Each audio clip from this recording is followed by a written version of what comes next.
आज हम Gandhara automobiles limited GAL गाल इसको हम डिस्कस करेंगे। एजुकेशनल पर्पस के लिए वीडियो है, ये कोई स्टॉक स्पेसिफिक नहीं है। एक सिचुएशन है उसको हम डिस्कस कर रहे हैं कि इस सिचुएशन में हम क्या कर सकते हैं इसके अंदर।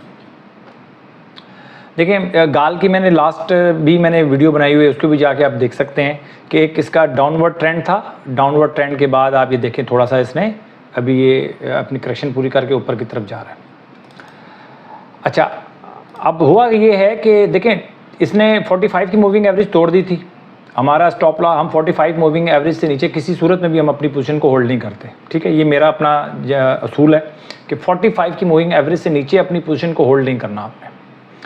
45 की पोजीशन इसने ब्रेक की तकरीबन, अगर आप उसको देखें, अगर आप बहुत एहतियात के साथ भी काम करें तो 244 पे इसने अपनी 44 की मूविंग एवरेज तोड़ दी थी। उसके बाद लो लगा है इसका 163 रुपये 10 पैसे। ठीक है, और यहाँ पर इसने एक यहाँ पर ये देखें, ये एक कैंडल बनाई है ग्रीन कैंडल 200 की मूविंग एवरेज के ऊपर। तो अगर 44 की मूविंग एवरेज तोड़ दे तो नेक्स्ट आप रिस्पेक्ट देते हैं 200 की मूविंग एवरेज को, कि अगर यहाँ से कोई रिवर्सल मिलता है आपको 200 की मूविंग एवरेज के करीब अगर कोई ग्रीन कैंडल मिलती है तो उसके ऊपर आप यहाँ पर आप एक दफ़ा बाइंग कर सकते हैं। होता है, ये बड़ा क्रूशल पॉइंट होता है कि अगर यहाँ से 200 की मूविंग एवरेज तोड़ दे तो बहुत सूरत हाल ठीक नहीं रहती, ख़तरनाक हो जाती है। बट अगर मैं तो यहाँ पर इतना ज़्यादा एग्रेसिव बायर नहीं हूँ, लेकिन अगर आप एग्रेसिव बायर हैं तो फिर इस जगह पे हम इसको बाइंग कर सकते हैं। ठीक है, ये जो 200 की मूविंग एवरेज के ऊपर यहाँ पर जो आपका ये जो पोर्शन है यहाँ के 200 की मूविंग एवरेज पे, यहाँ पर जो ग्रीन कैंडल अगर बनती है तो इसके हाई के ऊपर आप बाई कर सकते हैं। लेकिन जहाँ पर ज़रा मुश्किल होता है बाय करना। ठीक है, अब हुआ क्या है कि 200 की मूविंग एवरेज से इसने रिबाउंड लिया और अब पहुंच गया 45 मूविंग एवरेज के करीब। अब मेरे जो पॉइंट्स हैं कि 45 की मूविंग एवरेज से ऊपर होना चाहिए, अभी ये 45 मूविंग एवरेज से नीचे काम कर रहा है। ठीक है, और अभी मेरे लिए तो पॉइंट इसके पूरे नहीं है। दूसरी बात, मेरे जो सबसे ज़्यादा जो मैं रिस्पेक्ट देता हूँ वो RSI को रिस्पेक्ट देता हूँ। RSI 60 से ऊपर होना चाहिए। मैं मतलब ठीक है, अगर 45 की मूविंग एवरेज से ऊपर हो और RSI भी ऊपर हो तो वहाँ पे मैं चांस ले लेता हूँ। गो के मतलब मुझे 45 की मूविंग एवरेज थोड़ी सी ज़रा ऊपर की तरफ जाती हुई नज़र आए तो ज़्यादा बेहतर लगता है, लेकिन हम चांस ले सकते हैं। देखें, जब भी आप एंट्री ले रहे होते हैं तो आपके पास कुछ कैटेगरीज होती हैं एंट्रीज की भी, कि आप A कैटेगरी की एंट्री ले रहे हैं, B की ले रहे हैं, C की ले रहे हैं। जब आप अपनी सेटअप बनाएंगे ना तो आपको पता चल जाएगा, हाँ यार यहाँ पर मैं कंप्रोमाइज़ कर रहा हूँ, यहाँ पर मैं कंप्रोमाइज़ कर रहा हूँ, यहाँ पर मैं कंप्रोमाइज़ कर रहा हूँ, तो वो A B C कैटेगरी बन जाती है। तो जब भी आप एंट्री लेते हैं तो आप लिखा करें कि ये A कैटेगरी की एंट्री थी या B की थी या C की थी। कहीं पर आप कंप्रोमाइज़ कर रहे हो अगर, तो उसको आप बाइफरकेट कर सकते हैं कि यार ये B टाइप एंट्री थी मेरी, ये C क्लास की एंट्री थी, तो क्लासेस आप उसकी बना सकते हैं। तो अगर यहाँ पर मैं एंट्री लेता, यानी कि अगर मैं 200 की मूविंग एवरेज के ऊपर एंट्री मैं ले सकता था, ऐसी बात नहीं है। एंट्री अगर मैं यहाँ पर एंट्री लेता तो ये कम से कम मेरे लिए C क्लास की एंट्री होनी थी, क्योंकि 45 की मूविंग एवरेज से बहुत नीचे ट्रेड कर रहा है। गो के 200 की मूविंग एवरेज एक बहुत बड़ी सपोर्ट होती है किसी भी स्टॉक के लिए।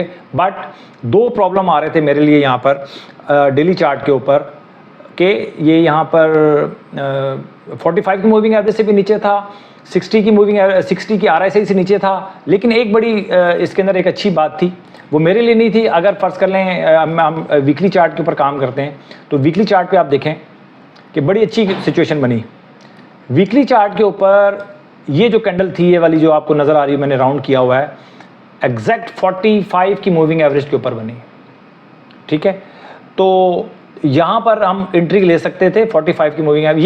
ये भी यहाँ पर भी B क्लास एंट्री बनती है मेरी। यहाँ अगर आप मूविंग एवरेज के लिहाज से देखेंगे यहाँ पर सिर्फ, तो ये A क्लास एंट्री बनती है। मेरा RSI को अगर मैं पॉइंट आउट करता हूँ तो RSI के हिसाब से यहाँ पर ये B या C क्लास मेरी एंट्री बनती है वीकली चार्ट के ऊपर।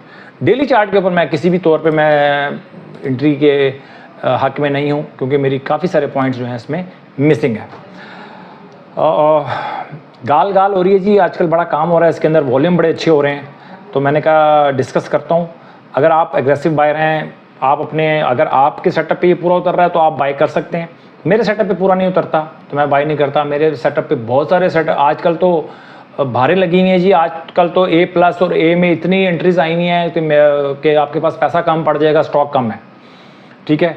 और एक बात जो मैं आपके साथ मैंने कभी डिस्कस नहीं की वो है कि आपकी पोजीशन कितनी होनी चाहिए एक स्टॉक में। तो मेरे हिसाब से एक स्टॉक में 10% से ज़्यादा कैपिटल आपका नहीं होना चाहिए। एक स्टॉक में 10% से ज़्यादा स्टॉक नहीं होना चाहिए। तो इसका मतलब हुआ कि आप 10 स्टॉक्स अपने पोर्टफोलियो में रख सकते हैं इस हिसाब से। तो 10% का आप अपने पास रखें मार्जिन, 10% से ज़्यादा नहीं होना चाहिए। बहुत अच्छा आपको स्टॉक लग रहा है 12-15 पे आप जा सकते हैं, लेकिन थोड़ा सा कैपिटल वो आपको अलग से अरेंज करना पड़ेगा। बट 12-15% से ज़्यादा आपने किसी स्टॉक में भी नहीं जाना, जितना मर्जी अच्छा लग रहा हो आपको, ठीक है। स्टॉक ये बात आप जहन में रखिएगा, स्टॉक बहुत, मैं जो कैटेगरी A और A+ में काम करता हूँ इतने स्टॉक हैं, स्टॉक का तो मसला ही नहीं है, ठीक है जी। अपना बहुत ख्याल रखें। और कल की वीडियो में मैंने कहा था कि आंधी और तूफ़ान का ख्याल रखना है। आंधी और तूफ़ान का ख्याल आपने नहीं रखना, आपकी स्ट्रेटजी आपका ख्याल रखेगी, हर चीज़ को वो कवर करेगी, ठीक है। आप खुद मतलब डंडा लेके खड़े नहीं हो सकते कि यार आंधी या तूफ़ान ना आए। आपकी स्ट्रेटजी काम कर रही होगी ना, हर चीज़ आप मतलब आप फुल प्रूफ हो जाएंगे। क्यों? कि आपकी स्ट्रेटजी फुल प्रूफ है। आपकी स्ट्रेटजी फुल प्रूफ नहीं है, उसमें डर है, खौफ है, आपको अपने कैपिटल का जाने का डर है, उसमें खौफ है, तो आपकी स्ट्रेटजी ठीक नहीं है, उसके ऊपर काम करने की ज़रूरत है। अपना बहुत ख्याल रखें। Thank you very much.